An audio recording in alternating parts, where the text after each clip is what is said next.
꼼짝없이 잡히게 될 것입니다. 마치 새 사냥꾼이 새를 잡기 위해서 올무를 만들어 새가 다니는 길목에 놓아둔 것처럼 이 시인에게 올무를 놓은 사람이 있다는 것입니다.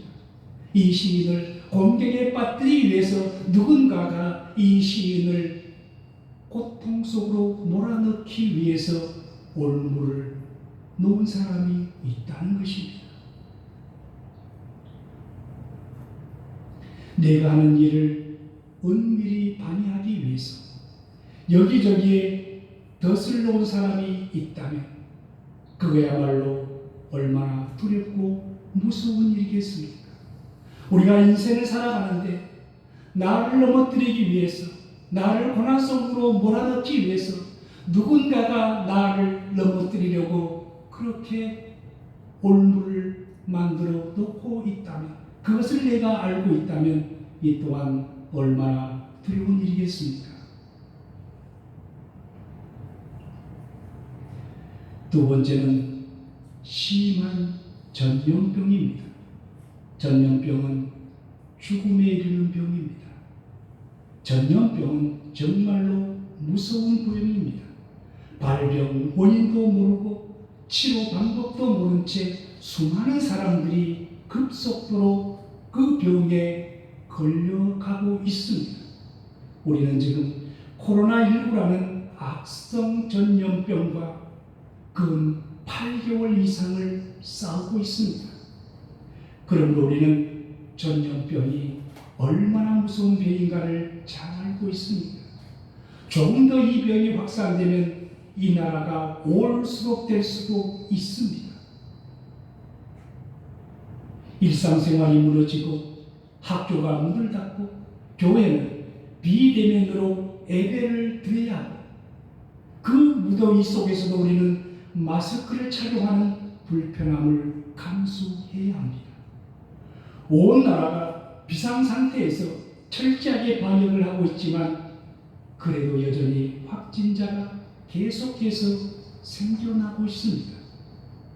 코로나19로 전 세계적으로 수백만 명이 죽었거나 죽어가고 있습니다. 이 전염병은 어떤 특별한 사람에게나 특정인에게만 해당되는 병이 아니라 모든 사람에게 다 해당되는 그러한 병입니다. 오늘 본문 7절 말씀을 보면 1000명이 네 왼쪽에서 10,000명이 네 오른쪽에서 엎드려진다고 말씀합니다. 1000명이나 10,000명은 그 숫자를 표현해 놓았다기보다는 헤아릴 수 없는 수많은 사람들을 이렇게 표현해 놓은 말씀입니다. 그리고 왼쪽과 오른쪽은 시인의 주변에 있는 사람들이나 시인과 함께 동시대를 살아가고 있는 모든 사람들을 나타내는 말씀입니다. 시인 혼자만의 문제가 아니라는 것입니다. 지금 우리 주변에도 왼쪽에서 오른쪽에서 수많은 사람들이 전염병에 감염되어 쓰러지고 있습니다. 내가 전염병에 감염이 되면 함께 살아가는 내 주변의 사람들도 그 전염병에 감염이 되어 쓰러지게 되는 것입니다. 그러니 두렵고 무서운 것입니다. 끔찍한 것입니다. 그런데 사랑하는 성도 여러분, 이것보다 더 힘들고 어려운 일이 있습니다. 3절에서 13절까지의 말씀을 다시 한번 보시기 바랍니다. 이 말씀을 읽으면서 어떤 마음이 느껴지십니까? 희망적인 마음이 느껴지십니까? 절망적인 마음이 느껴지십니까? 이 말씀 속에는 약 20번 정도 부정적인 단어들이 등장합니다. 절망적인 마음이 느껴질 수밖에 없습니다. 전염병, 공포, 화산, 재앙, 악인, 화학, 사자, 독사, 뱀 등등. 우리는 세상을 살아가면서 사는 것이 참 힘들다. 요즘 정말로 어렵다. 이런 때는 없었던 것 같아. 이렇게 말을 하며 살아갑니다. 힘들고 어렵다고 말하면서도 내심은 좀 지나면 좋아질 거야 라고 하는 희망을 품으며 우리는 살아가고 있습니다. 이것 또한 지나갈 것이다. 지금은 어두움이 우리를 찾아왔지만 멀지 않아 밝은 날이 다가올 것이다. 이런 희망을 갖고 있기에 우리는 이 모든 어려움을 이겨내며 살아가고 있습니다. 그러나 5절과 6절 말씀을 보면 밤에도 낮에도 공포의 화살이 날아오고 어두울 때나 밝을 때나 쉼없이 재앙이 찾아온다고 말씀하고 있습니다. 밤낮으로 잠시도 피할 만한 곳이 없습니다. 아니 숨조차 돌릴 틈조차 없이 연이어서 재앙이 찾아오고 있는 것입니다. 사랑하는 성도 여러분, 이렇게 힘들고 어려운 상황을 만나면 우리는 어떤 반응을 보입니까? 하나님을 믿는 하나님의 자녀들에게 이런 쉼없이 밤낮을 가리지 않고 시간을 가리지 않고 정신을 차릴 수 없을 만큼 고난이 연이어서 꼬리에 꼬리를 물고 닥쳐온다면 하나님의 백성인 우리는 어떻게 합니까? 아마도 하나님께 하소연을 하게 될 것입니다. 하나님 도와주십시오. 피할 길을 알려주십시오. 피난처나 요새를 만들어 주십시오. 왜 저를 보살펴 주지 않습니까? 왜 하필이면 저에게 이런 일이 일어나야만 합니까? 제가 얼마나 주님을 섬기며 헌신했는지 아십니까? 왜 내 기도는 하나님 외면하십니까? 우리는 이렇게 하소연하며 주님께서 도와주시기를 간절히 간구할 것입니다. 그런데 우리가 이 시에서 주목해야 할 단어가 있습니다. 여호와를 향하여라고 말씀하는 2절의 말씀입니다. 나는 여호와를 향하여 말하기를 나의 피난처요 나의 요새요 내가 의뢰하는 하나님이라 하니. 무슨 말씀입니까? 쉽게 말씀드리면 나의 피난처가 되시며 나의 요새가 되시는 내가 의뢰하는 나의 하나님 여호와를 향하여 말하겠다는 말씀입니다. 어떤 어려움 속에서도 어떤 역경 속에서도 어떤 아픔 속에서도 나의 피난처가 되시며 나의 요새가 되시는 내가 의뢰하는 하나님 여호와를 향하여 오직 그분께만 말하겠다는 것입니다. 그분께만 나의 심정을 토로하겠다는 것입니다. 이 위기와 시련 앞에서도 시인의 모든 관심은 오직 여호와 하나님께 집중되어 있습니다.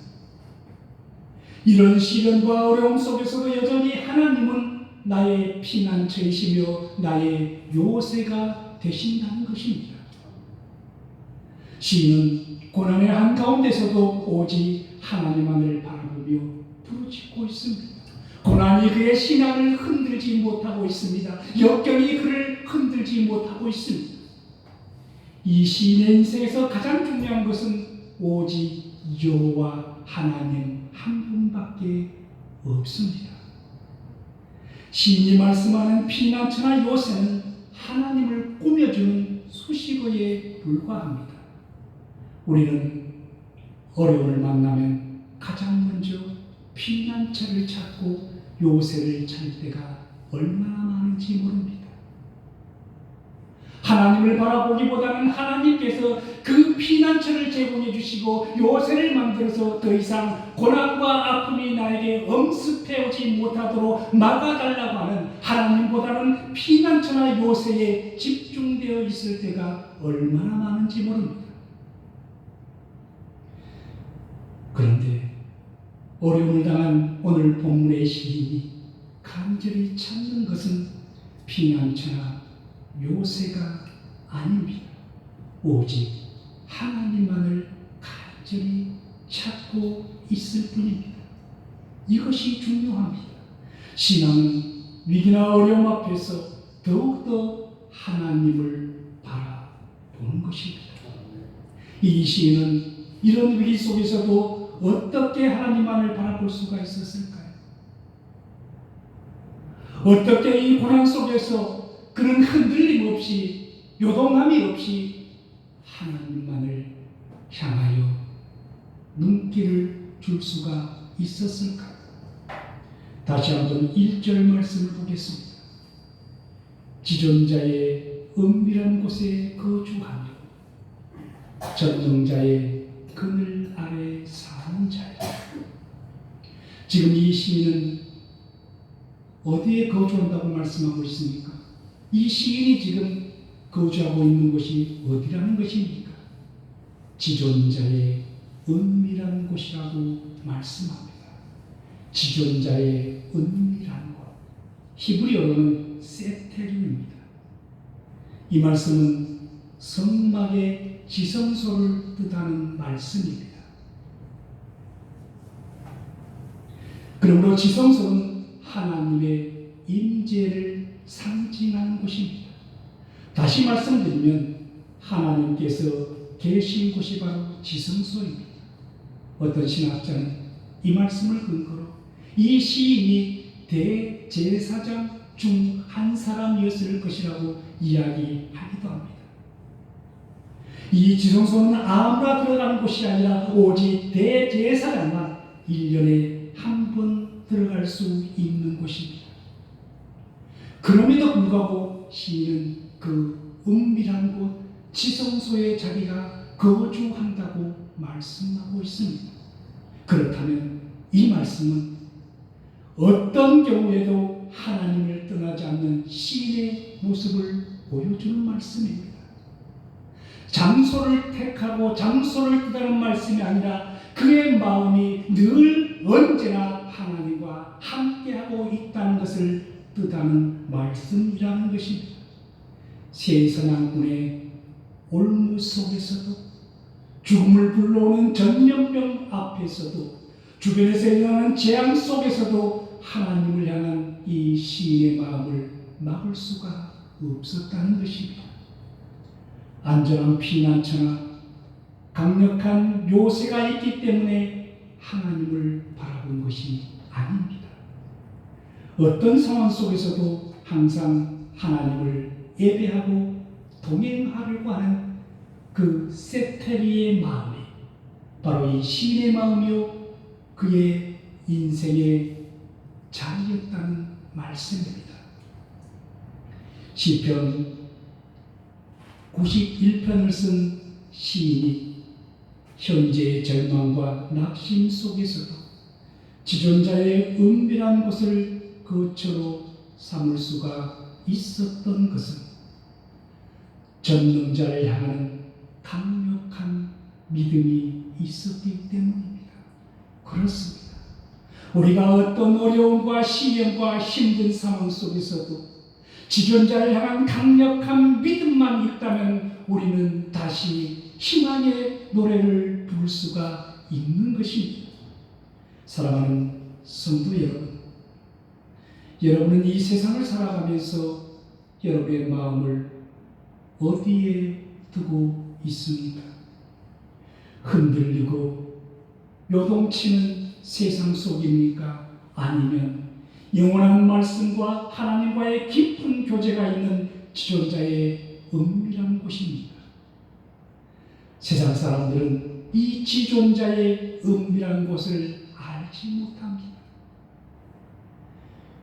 요즘 이 세상에서 이유 없이 교회를 핍박하고 비난하는 사람이 있습니다.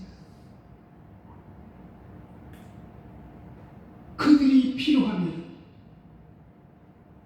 대형마트에서는 들어가는 것을 당연시하면서 교회 안에 10명조차 모이는 것도 그들은 화를 냅니다. 교회가 폐쇄되어야 한다고 이야기합니다. 똑같은 사람이 모이는 곳인데 교회 안에서 식사하면 절대로 안 되는 것이고 식당에서 자기들이 원하는 것은 언제든지 마스크 벗고 마음대로 먹어도 된다고 생각합니다. 지존자를 알지 못하기 때문에 그렇습니다. 그들은 하나님을 모르기 때문에 그렇게 이야기하는 것이 어쩌면 당연한지도 모릅니다. 세상 사람들은 급변하는 세상에서 능동적으로 대치하며 잘 적응해가는 사람을 똑똑한 사람이라고 이야기합니다. 정말 그런 사람들이 똑똑한 사람입니까? 아닙니다. 성경은 이 세상에서 가장 어리석은 사람은 하나님을 모르는 사람이라고 말씀합니다. 하나님의 권세를 인정하며 하나님께서 인정해 주시는 하나님의 뜻을 따라가는 사람이 바로 지혜로운 사람이고 똑똑한 사람들입니다. 그러므로 누가 뭐라 해도 우리는 이 세상에서 지혜로운 사람이며 똑똑한 사람입니다. 하나님께서는 지존자의 은밀한 곳에 거주하며 하나님만을 바라보는 사람들에게 놀라운 은혜를 베풀어 주십니다. 오늘 본문 14절은 이렇게 말씀합니다. 우리 함께 한번 읽어보겠습니다. 하나님이 이르시되 그가 나를 사랑한즉 내가 그를 건지리라. 그가 내 이름을 안즉 내가 그를 높이리라. 사랑하는 다운교회 성도 여러분, 잊지 마시기 바랍니다. 세상 사람들은 잘 알지 못하여 시류를 따라가고 유행을 따라가지만 그 길은 하나님께서 인정하는 길이 아닙니다. 그 길은 승리의 길 같으나 실상은 패배의 길이고 영광의 길 같으나 실상은 아픔의 길일 수밖에 없습니다. 14절에 사용된 사랑한즉 안즉 이러한 동사의 시제는 완료형으로 되어 있습니다. 무슨 말씀입니까? 지금 시인이 어려움을 만났기 때문에 다급해서 하나님을 찾거나 사랑하는 것이 아니라는 것입니다. 어려움을 만났기 때문에 기도하는 것이 아니라는 것입니다. 급해서 하나님을 찾는 것이 아니라는 것입니다. 시인은 지금까지 시대나 유행을 따라 살아온 사람이 아니라 어떠한 형편 처지 속에서든지 하나님의 말씀만을 따르며 하나님만을 바라봐온 사람이라는 것입니다. 하나님께서 그것을 아셨습니다.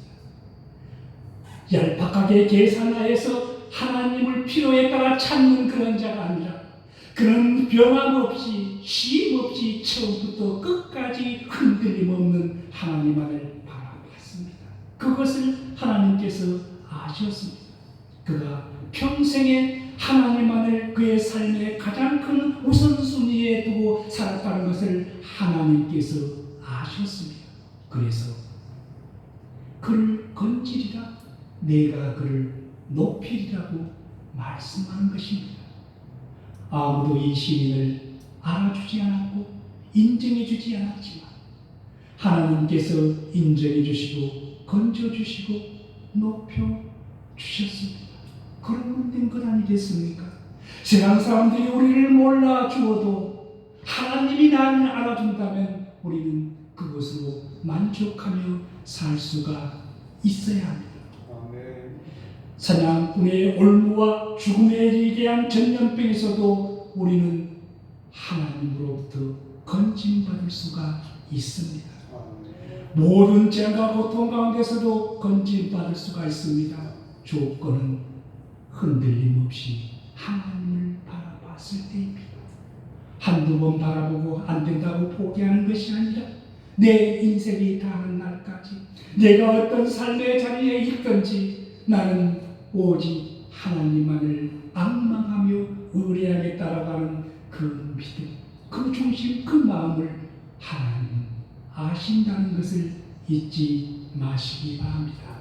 그러므로 아무리 힘들고 어려운 인생길이 우리 앞에 펼쳐진다 할지라도 인생의 자리를 하나님께만 두시기 바랍니다.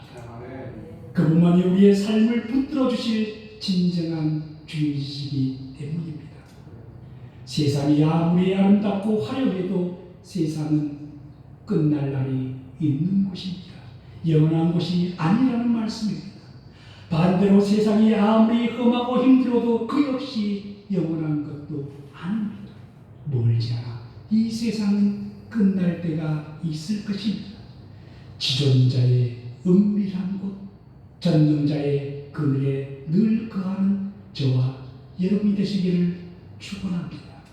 그곳은 빛과 사랑이 있는 곳이며 그곳은 안전한 곳이며 그곳은 영원한 곳이기 때문에 그렇습니다.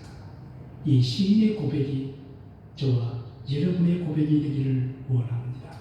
기도하겠습니다. 하나님,